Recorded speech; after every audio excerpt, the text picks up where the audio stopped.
Welcome to the Anthropic Claude Certified Architect Foundations CCA-F Question Bank Series.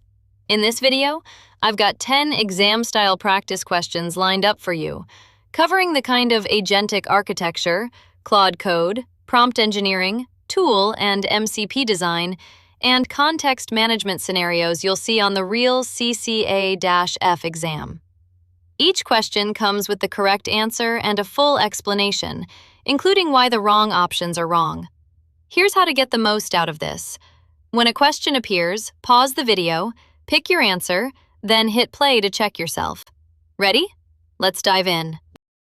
Question 21. A team repeatedly needs Claude code to follow the same detailed internal procedure for generating release notes, including a specific format and a required changelog check. They want this procedure to be picked up automatically whenever release notes come up. Which mechanism fits? The correct answer is A, a skill packaged with the procedure's instructions and any supporting scripts that is invoked when the task matches its description. Skills package reusable procedural knowledge, instructions plus supporting files, and are surfaced by their description so they load when a matching task arises. That is exactly the shape of a repeatable internal procedure. Now, why the other options are wrong? A sub-agent, so the release notes work runs in a separate context window, is incorrect. Sub-agents are for delegating work into an isolated context, which addresses context pressure and parallelism rather than encoding a procedure. The problem here is capturing how the work should be done. A pre-tool use hook that rewrites commands into the required format is incorrect. Hooks gate and react to tool calls. They are not a vehicle for supplying multi-step procedural instructions to the model. A paragraph in Claude.md describing the release notes procedure in full is incorrect. This works for short conventions, but loading a long, rarely needed procedure into every session consumes context on the many sessions that never touch release notes. Question 22. An architect wants a particular MCP server to be available to everyone who works in a specific repository, configured once and shared through version control. Where should the configuration go? The correct answer is B, in a project-scoped MCP configuration file committed to the repository. Project-scoped MCP configuration lives in the repository and is shared with everyone who checks it out, so the server is configured once and available to the whole team in that project's context. Now, why the other options are wrong? In each developer's user-level configuration is incorrect. User-level configuration applies across all of that person's projects and is not shared, so every developer would have to configure the server themselves and it would leak into unrelated projects. Hard-coded into the MCP server's own source repository is incorrect. The server's source does not determine which clients connect to it. Client-side configuration is what makes the server available in a session. In Claude.md, as a note telling engineers which server to connect to is incorrect. Claude.md is context for the model, not a configuration mechanism. Documenting the server does not connect it. Question 23. A monorepo contains a Python data service and a TypeScript web app with different test commands and conventions. Engineers work in one subdirectory at a time. How should project configuration be organized?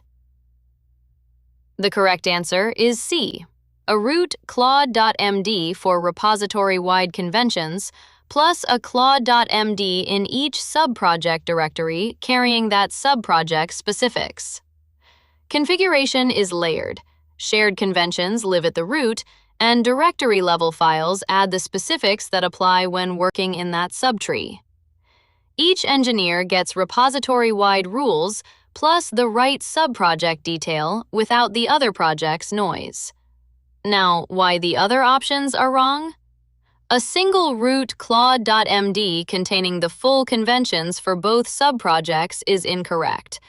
This loads both stacks' details into every session, wasting context and creating opportunities to apply the wrong stack's test command.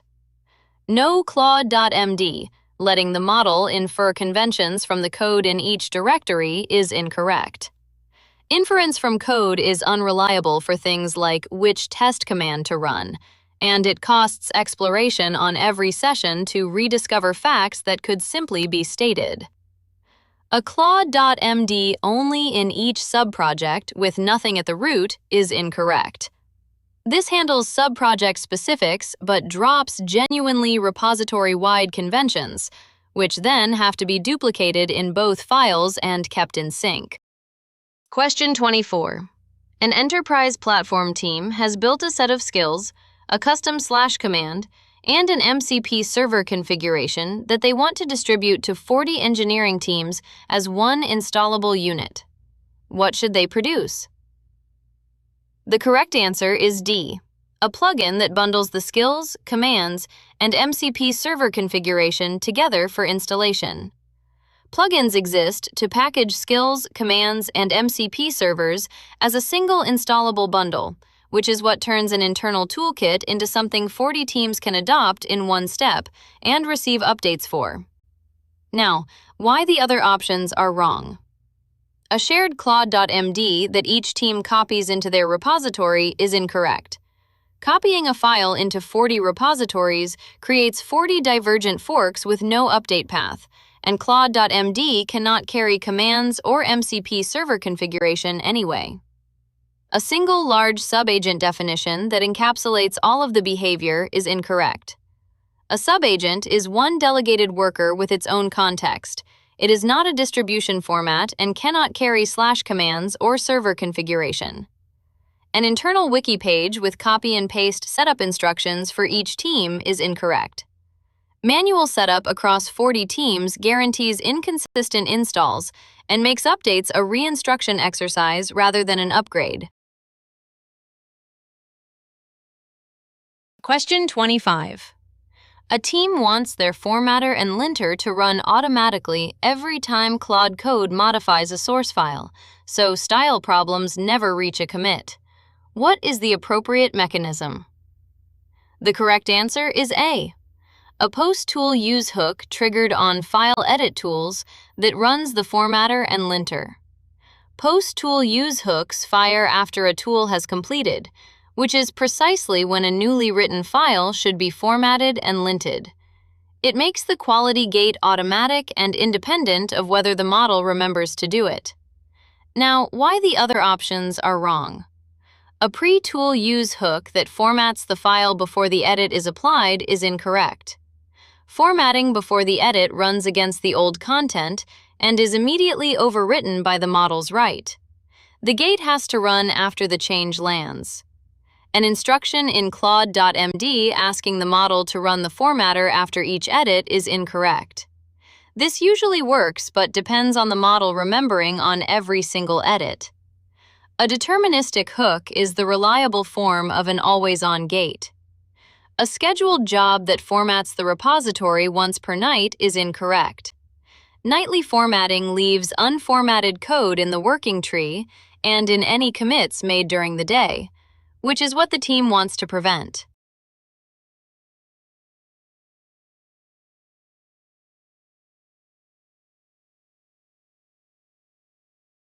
Question 26.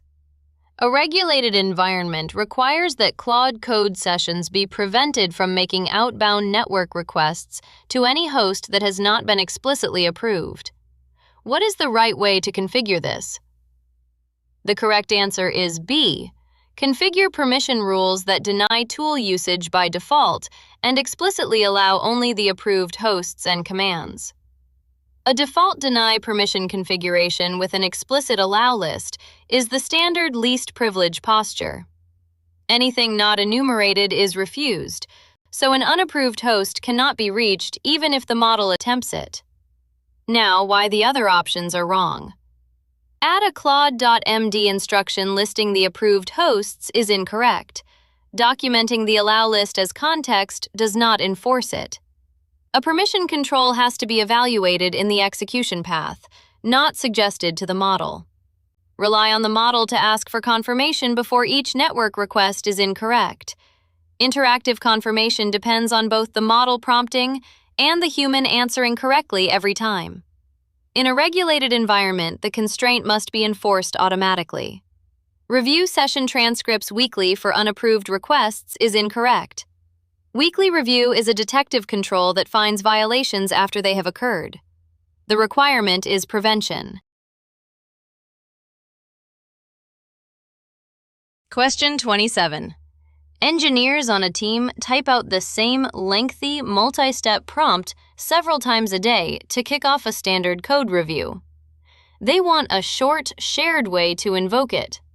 What should they create? The correct answer is C, a custom / command, committed to the repository that expands into the standard review prompt.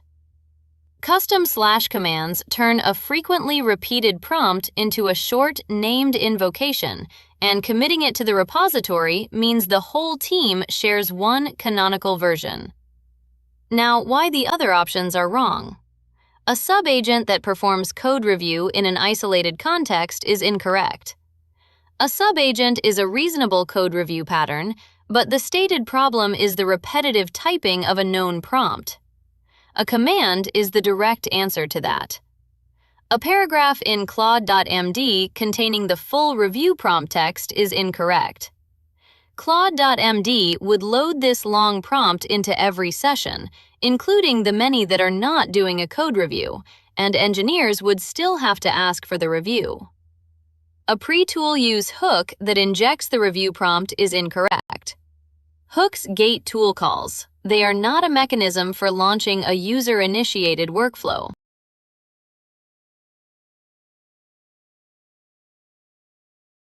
Question 28. A team wants Claude code to run as a step in their continuous integration pipeline, producing output that the pipeline can parse, with no interactive prompting. What is the appropriate approach? The correct answer is D. Run Claude code in headless, non-interactive mode with a supplied prompt and a machine-readable output format, and pre-configure permissions so nothing blocks awaiting input. CI requires a non-interactive invocation. The prompt is supplied up front, output is emitted in a parsable format, and permissions are configured in advance so the run never stalls waiting for an approval that no human is there to give. Now, why the other options are wrong. Run the normal interactive session and have the CI job answer prompts by sending keystrokes is incorrect. Scripting keystrokes into an interactive session is brittle and breaks whenever the prompt sequence changes. A supported non-interactive mode exists for this. Grant unrestricted permissions so no approval is ever requested is incorrect. Removing all permission controls to avoid prompts is exactly the wrong trade in an automated pipeline, where there is no human oversight to compensate. Have a developer run the session locally and paste the results into the pipeline is incorrect. This is a manual step, not continuous integration, and it will not run on every commit. Question 29. A large refactor requires the same mechanical change in 8 independent modules. An engineer wants the work done faster without any single session's context filling up with all 8 modules' code. What approach fits? The correct answer is A. Dispatch the 8 modules to sub-agents that work in parallel, each in its own context, reporting results back. The work is independent and context-heavy, which is the case sub-agents are designed for. Parallel execution to cut wall clock time, and separate context windows so no single conversation accumulates all 8 modules' code. Now, why the other options are wrong? Work through the 8 modules sequentially in one session is incorrect. This is correct but slow, and it accumulates all 8 modules in one context, the two things the engineer specifically wants to avoid. Create 8 separate skills, 1 per module, is incorrect. Skills capture reusable procedures, not one-off units of work. 8 single-use skills is a misuse of the mechanism. Write a post-tool use hook that repeats each edit across the other 7 modules is incorrect. Blind replication of an edit across modules ignores their differences and gives the model no chance to adapt the change per module.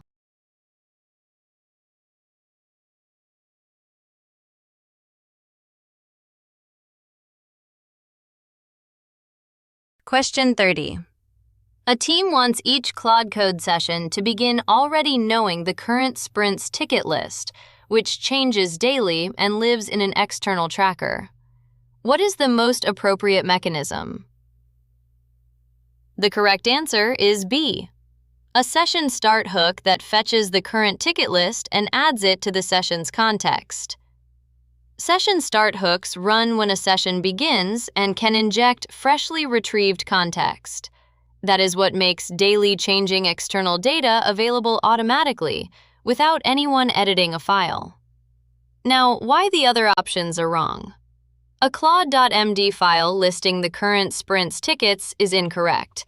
Claude.md is static, committed content. Keeping it accurate against a daily changing tracker would require a commit every day, which is exactly the manual toil to avoid. A post-tool use hook that fetches the ticket list is incorrect. Post-tool use fires after tool calls during the session, so the context would arrive late and repeatedly rather than once at the start. A / command that engineers run at the beginning of each session is incorrect. This works, but relies on every engineer remembering every time. The requirement is that the session already knows the tickets. And that's a wrap on this video. Nice work getting through those 10 questions. If this helped, you're going to want the complete set. All 390 exam-style questions, with full explanations across all 5 CCA-F domains, are available in my Udemy course, Anthropic Claude Certified Architect Foundations, CCA-F, 6 full practice exams. The link is in the description below. Make sure you subscribe so you don't miss the next video, where I'll walk you through 10 more questions. See you in the next video.